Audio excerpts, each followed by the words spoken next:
Hey there, my friend. Welcome back to the Creative Shop Talk podcast. This is season 6. I can't believe it. I just want to say thank you for listening. Thank you for putting me in your earbuds and turning us on and being here today. I am so excited to start season 6. At the end of season 5, if you listen to our podcast episodes, we were talking about, or I was talking about, stepping into your role of CEO. What does your business need? What does your life need? And we are going to be talking a lot about that going into this year's episode, this season's episodes. I'm fully on board and always have been, but I'm just really focused in now on helping retailers who are really driven to run beautiful businesses along with a beautiful life. I really think we need to make sure it's not work-life balance, because let's face it, I'll tell you, after 3 decades in business, I know that there's not such a thing as balance, but there is such a thing as co-creation and working together and making sure that your business doesn't consume your life. That's what we're going to be talking about a lot this year here in this space on the Creative Shop Talk podcast. And today, I'm so excited. I hope you had a good season. I hope you had a great Q4. I hope it went the way you want it to. I hope you blew away your BHAG, as we like to say in my world, your big, hairy, audacious goals. I hope it was wonderful. I hope you had time for joy. I hope not only did you reach all your metrics and those goals, all your number goals and all of those goals and profit goals, and I hope your team had a great season. I hope you had a great season. I hope your family had a great season. It's important. That all matters. It all matters. It's important that we're paying attention to all of those pieces. And that's what success is, right? That's what a successful retail business is. And a successful small business is if the whole ecosystem feels good. So hopefully that's you, and I hope you had a wonderful Q4. My clients have been pouring in all kinds of wonderful reports, and there's been challenges with some people. There's been obstacles. We always have that as business, right? That's business 101. But I'm hearing nothing but amazing things from most of my clients, a lot of clients, but everyone put their best foot forward and everyone showed up for their people this year. And that's the win, right? It's not always about a spreadsheet. So I hope that's you, and I hope it was wonderful, and I hope you feel good. And I hope it was a great season for you. We're going to jump into today's episode. This is our 4th annual, it's like 4th season. No, it's our 6th season, but this is our 4th annual what to focus on in the year. So we're going to do today 7 things to focus on in 2026 if you want a business that lasts. These are my predictions on the areas that retailers should be, and I don't usually should on you, but here we are today, shoulding on you. And I think it's really important that you pay attention to these 7 areas for a really successful 2026. We're going to put our best foot forward, right? We're going to have the best foot forward. So let's jump into today's podcast. Running a retail business doesn't have to be so hard. Welcome to the Creative Shop Talk podcast, the go-to podcast for creative shop owners, studio owners, and independent retailers. I'm your host, Wendy Batten, retail business coach and mentor. Each week, I'll share simple, proven business strategies, inspiring stories from fellow retailers, and advice from industry experts. Together, we're going to work to find the success you want from your retail business, with more profits in your till and a little more joy in your life.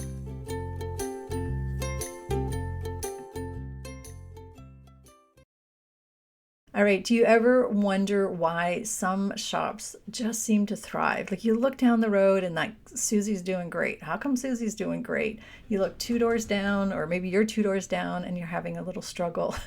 I want to tell you right now that I get to peek under the hood of even Susie's business, even the really super successful businesses. I will tell you right now that everybody has a different challenge or a different struggle. It's not always sunshine and roses. So sometimes I think we need to forgive ourselves if we feel like we're lagging behind. It's not lagging behind. It's just about paying attention and doing the things that we feel like we feel are the right moves in our business. That's what this podcast episode is all about. It's about the things to focus on in 2026 that will give you the best foot forward, will give you the best, I don't know, hood up. I don't know what the word is. Not hood up. That doesn't make sense. But anyhow, it will give you the best foot forward as you jump into 2026. I say regularly, you've heard me say this, awesome isn't accidental. Awesome isn't accidental. Susie up the road, or if it's not accidental. As a successful retailer, that doesn't happen by accident. There are certain levers that we pull, and I love saying levers because it just feels like it's the gears we have to pull in order to make sure that everything's functioning in the whole retail ecosystem. So I have rounded up. I had 5, then I added 6, now I have 7. I could have kept going, but I stopped at 7.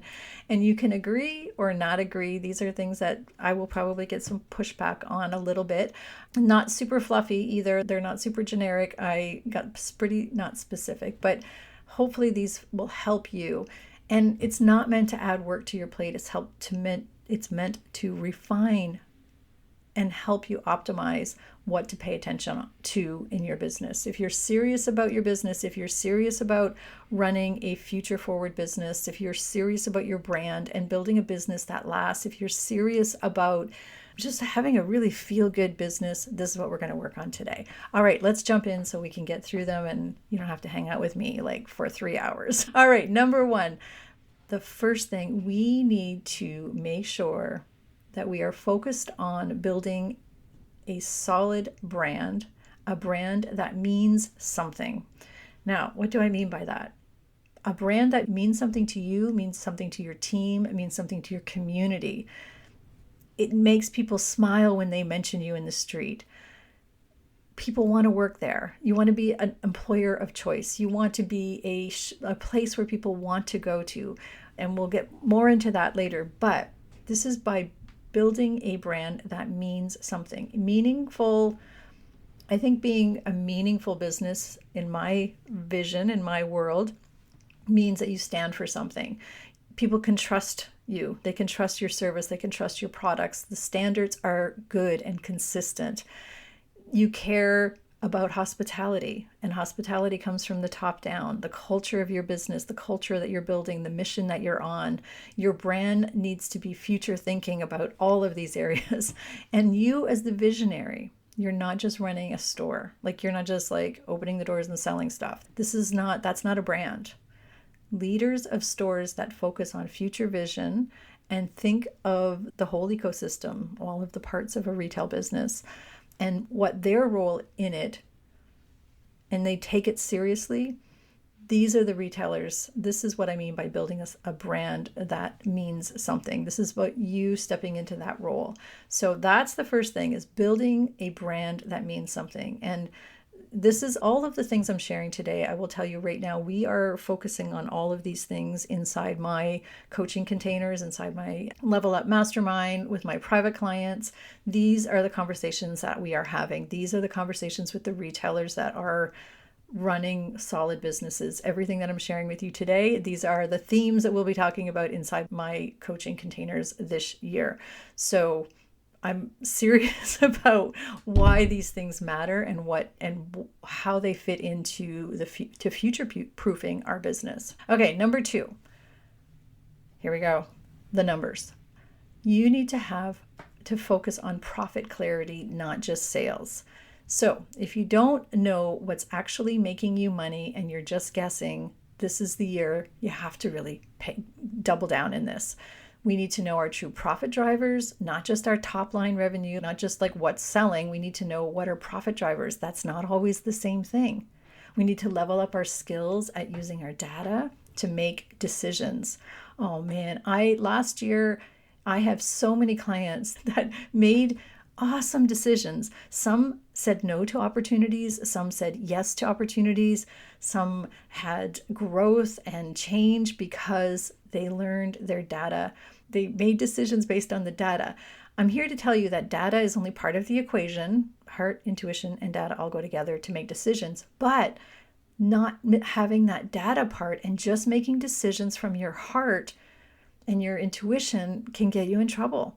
So you need the three parts. You need to understand profit clarity. And I'm going to say that again. When you make a decision, you make it from three different areas, right? Your heart, your intuition, and your data.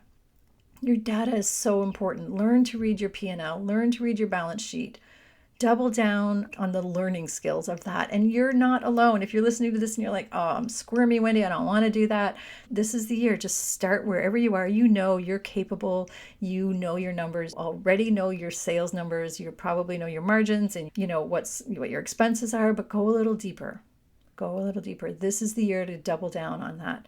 We're also going to double down on our best sellers, our strongest categories. We're going to look at highest margin offers.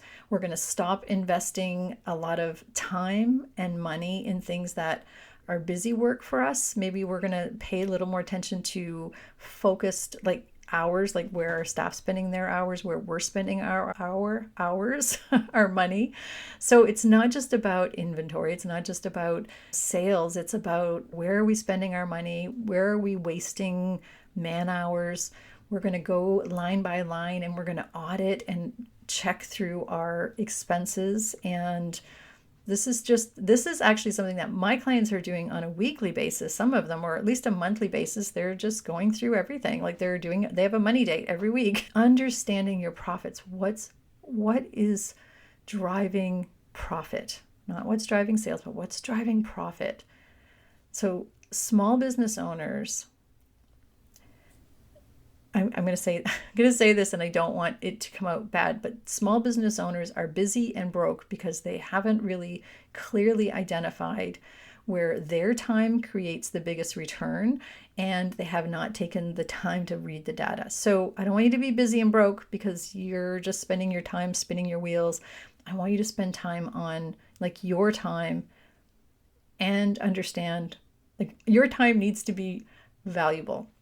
Your time needs to be spent doing the CEO level work. So that's a really great place to focus this year. Okay, number 3, inventory. Focusing on inventory with full intention, pricing, and evolving customer desires. What I mean by that, really paying attention to every dollar that's sitting on your shelf. Inventory should earn its space and its way onto your balance sheet and on your shelf, right? Being nicely priced is going to put you out of business. Goes back up to our profit clarity, right? Understanding your inventory and understanding that your evolving customer desires. This is where I saw a big shift in my clients in 2025. I saw a lot of my clients who had customer favorites falling away, and they realized in order to attract a client that would spend, maybe they had to change the inventory. So paying attention, using that intuition, using that heart, using that data, paying attention to that when it comes to inventory. And understanding where you need to make shifts. So maybe that's going to mean fewer SKUs. Maybe it looks like better turns. Maybe it's cleaner buying decisions. Maybe it's you're really focusing on your top 20% products, what services and what clients, that top 20. We love the top 20 products, services, and clients.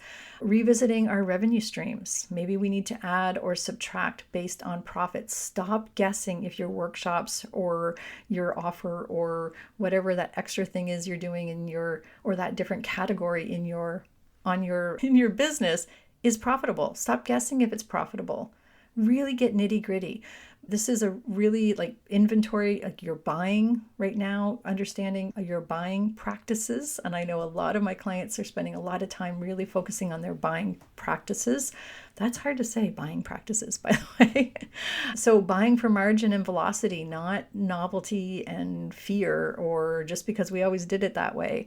Understanding what your seasonal anchors are and proven performers. Just stop experiment. We want to experiment, but we don't want to keep experimenting. We want to make sure we're really focused on what we're buying and why. Inventory is not decor. It's capital.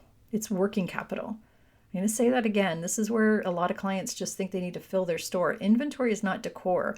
It's working capital. So if you have just a really pretty store, but things aren't moving. You're just sitting on a bunch of money. So this is the year we're going to really hone down on your inventory. We're going to get really intentional. We're going to look at our margins, our pricing. We're going to pay attention to what our customers and our evolving, like modern shopping customers want, the ones who are spending, and there are a lot still spending. We know that. So we need to really evaluate our inventory. This is a great year or a great time, especially January, if you're in a location where January is a little bit slower. We know that. For some of you, we know that's coming, so we know it's here. So it's a great time to look at now that your SKUs are lower, and have a really good, honest look at your sales per square foot, your inventory numbers, your categories. Have a really good look and understand that. So focusing on inventory. That was number 3. Number 4. Okay. We want to make sure that you are focusing your store and your brand, and that it's designed for meaningful experiences for your customers. What do I mean by that? So designing for meaningful experiences. You are not competing with Amazon. You are competing with indifference. You are competing with, if you don't create some kind of meaningful experience for your clients, again, through your brand, the whole brand focus, but especially your customer's experience. So a clear customer experience from the front door, actually, I'm going to say even before that, from the time they discover you, wherever that may be, whether it's online, whether it's driving by, whether it's on social media, whether it's word of mouth, from the time they hear about you, right through till checkout until they come back for repeat services. What is their experience? What is their experience with your brand? We need to have an intentional flow. We need to have intentional branding. We need to have an intentional experience. This is where your hospitality needs to shine.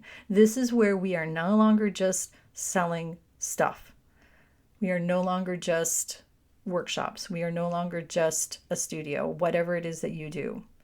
You need to be the place, the chosen place. And when I say you're not competing with, and I'm laughing because the chosen place sounds crazy, but people are voting with their money. We know that. They're voting for experiences. Why would they pick you? Why choose you? What experience do you offer over Susie down the street? You need to be designing the feeling that customers will leave with, not just what they buy. So we're not just stocking shelves anymore. We are designing the feeling. Their experience in your shop is your unfair advantage. So treat it like a strategy, not just like a vibe. So when I say a feeling, I like people like, oh, I want people to feel like welcome and cool and oh, it's like really awesome. But that's a vibe. We want to be really strategic about that vibe. You can call it a vibe, but the experience that they have in your shop. So a lot of you are listening right now and you think, I've got my brand nailed. Words sound funny together today. I don't know why. I know my brand. We have our experience. We have it. You come in and they do it. I want you to really define that though, and make sure that everybody on your team is aware of the feeling that customers are supposed to leave with. What are the words that you would describe, or you want them to describe the feeling? This is important. This is, come back to me if you've left and you're like, oh yeah, we got this one. Or yeah, I've heard Wendy say this before. I really want you to make sure that your experience, the hospitality and how people feel in your business, this is key this year. Even if you think it's not, it is going to be a big thing this year in 2026. I think that my prediction is that with AI and with all of the things happening and the way people are feeling, and you can agree or disagree with me on any of this, but people are experiencing a little more, and this is actually true, they're looking more at analog. And when I say analog, what I mean is non-digital things. And that's actually trending right now, but we won't really talk about that. But analog meaning they want to touch, they want to feel, they want to do things with their hand, they want to get off their phones, they want to, and this isn't all across the board, and this isn't in every place, and this isn't for every brand. However, it is showing up everywheres right now. And people just want to be seen. They want to have an experience. This is where hospitality, this is where just being human. I keep saying like analog is like a good word for just saying like just being human to human experiences. Analog experiences are also like books, and all of that is all trending, and we all know that. Puzzles, books, crafts, creatives, all of those things, which I know a lot of you who are listening, or a lot of people who are listening in my audience, are creative souls and sell creative things and sell books and records and all of those things. And your people are looking for you right now. So create that meaningful experience for them. People are looking for meaning, not just another place, another thing to spend money on. So again, the experience in your shop is your unfair advantage. I really want you to treat it like strategy, not just a vibe. Okay, number 5. You need to focus on a business that doesn't collapse without you. I'm going to say it again. We want a business that doesn't collapse without you. A lot of retailer owners, there's a lot of things on your plate, and everything depends on you. If that's the case, you are the bottleneck, and we want to step away from that. You can't have a meaningful life if you can't step away from your business. So your 2026 focus needs to be simplifying your systems, that there's not as many things that you have to do. We want clear expectations for staff. Even if you have a tiny team, it's still clear expectations for staff. We want to reduce that owner does everything model. If some of you are still, if you're listening and that's you, that's not how you're going to thrive in 2026. So we're going to reduce that. And I know that is probably not a number one thing, but that is a very common thing that people come to me and we work through in my private coaching sessions, in my mastermind coaching, even in our planning of marketing. Like when I look at the people who take our Sales Accelerator course, it's usually retailers who have been doing all of the marketing by themselves, and they want to hand that off to their team, or they want their team to understand. So that's what we want to do. We want to start creating systems so that other people can take over. And if you are a pivotal linchpin in your business, think about your role as the higher level role. So reducing that owner does everything model, right? So long haul leaders is something that it's a new book, Chris Drucker. I hope I have that right. Anyway, Long Haul Leaders is a book by Chris Drucker. It's a great read. It's a great read because it is about future pacing your business. We want to design a business that can absorb your stress without breaking the owner, right? Like we want to design businesses that can operate when you're not there. A business that runs well gives you leverage. Leverage gives you freedom. So this year we are going to think more about running businesses that don't collapse if we're not there, or we don't do all of the things. You need to be able to step away and do our CEO things and then come back, which is totally the way to a better lifestyle for you as well too. Okay, number 6 kind of falls into the same thing, but it's focusing on you operating as a leader and a CEO, not a helper and a hero. And what I mean by that, this is something that I've been seeing from a lot of my clients lately, and where a lot of retailers get stuck. This is an ego thing. It gets in the way. The people pleasing gets in the way sometimes, and our mindset gets in the way sometimes. We need to be clearer and we need to be calmer as we approach our leadership. So making decisions based on data and direction, not guilt. And what I mean by that comes directly from a client who has an employee who I can only think of the word festering. Actually, that's the word that came up when I was thinking about it. A bad employee, and she just doesn't know how to get rid. This is where we make decisions as a CEO. We need to be setting boundaries with staff, with our customers, with yourself.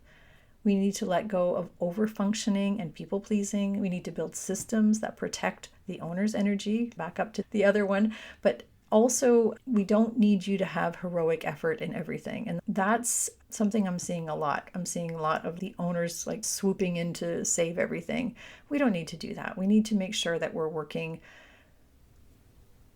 with a team, and we're building teams that have good culture and good business standard operating procedures.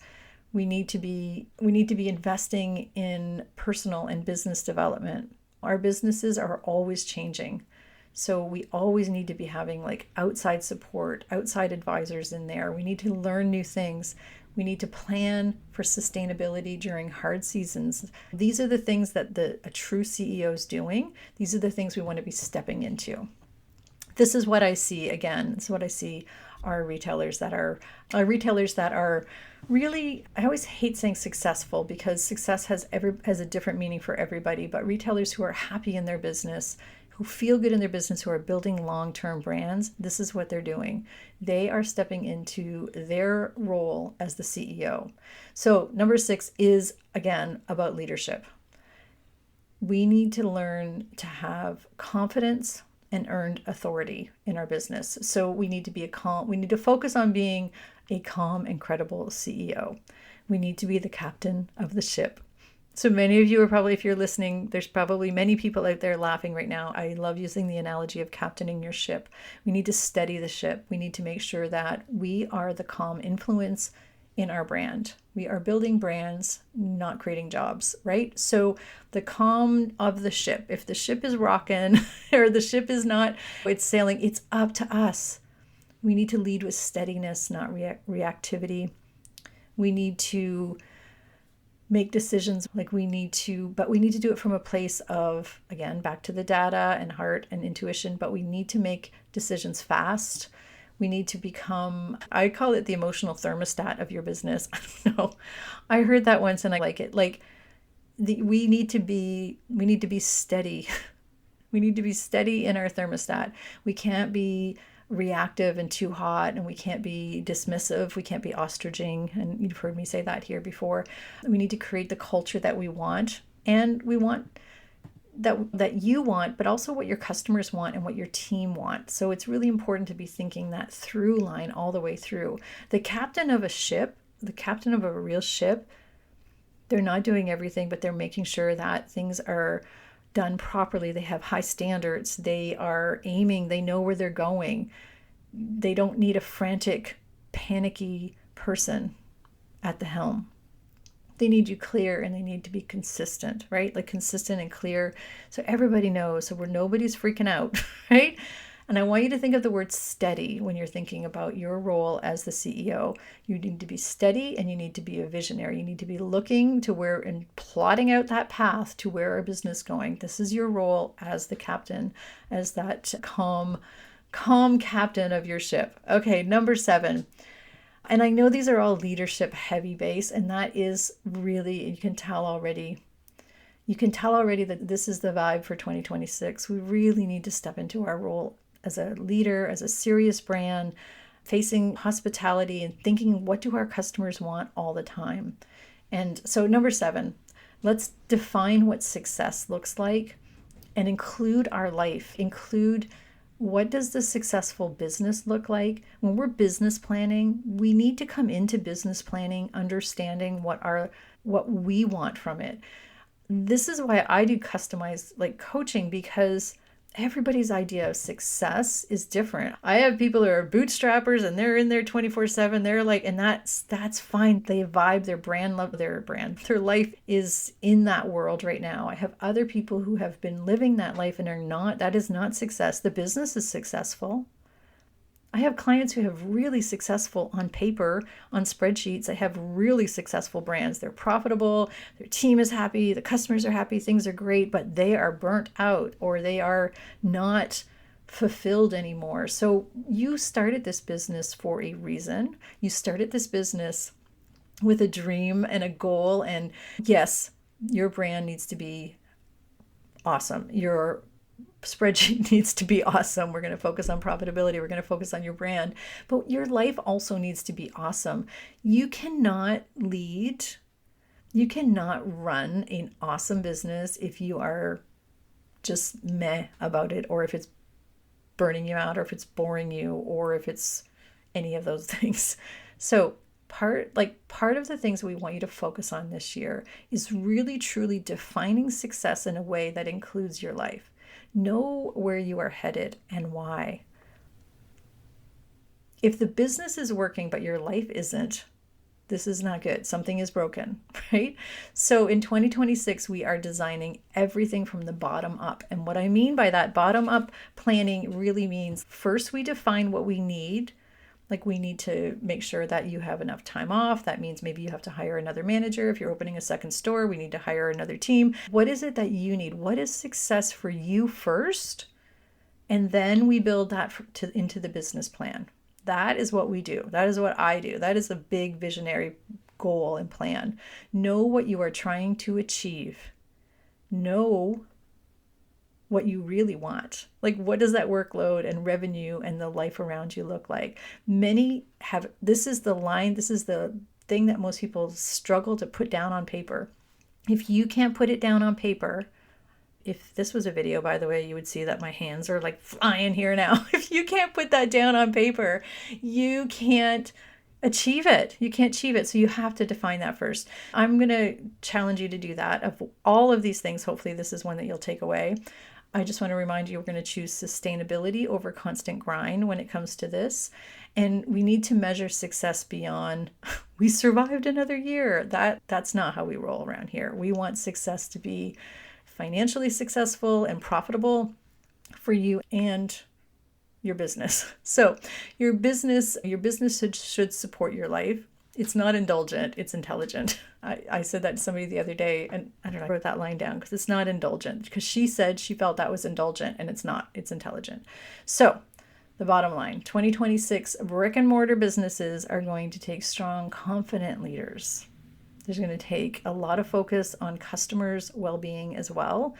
And I dare say this is the time for us all to think about our business in maturity, like more maturity. Can we say that about our business? We're going to mature. We're going to make sure there's more maturity, more meaning, and more intentional things like hospitality and leadership.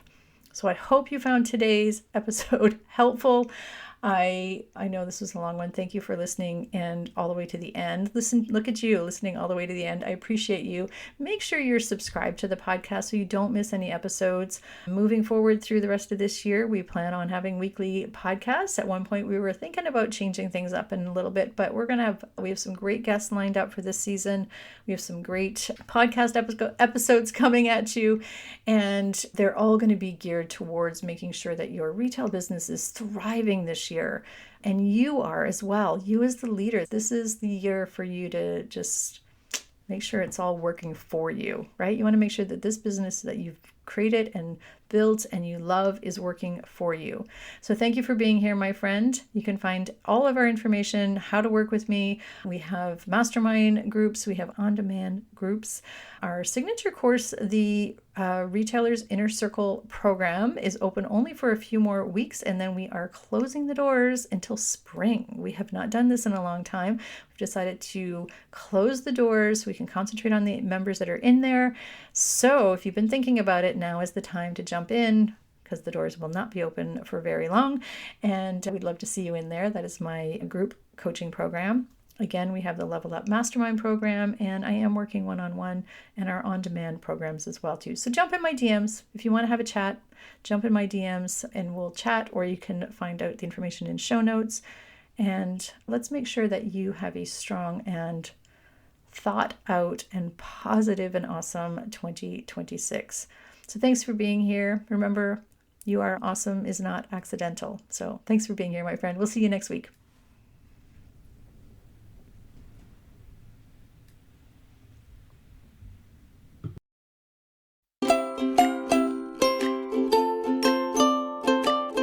Well, that's it for this week's episode of the Creative Shop Talk podcast. I'm so glad that you were here to join us this week, and I hope you found value in what we're sharing here. I want to remind you that our website has all of the show notes. You can find it at wendybatten.com/podcast. Everything that you need to hear about today's podcast is there. Also an opportunity if you need to reach out to me. If I can support you in any way whatsoever, please feel free to reach out. So thanks for joining us. Please leave a review, subscribe if you can, and never miss an episode. We hope to see you back here again next week. Thanks, my friend. Have a great week.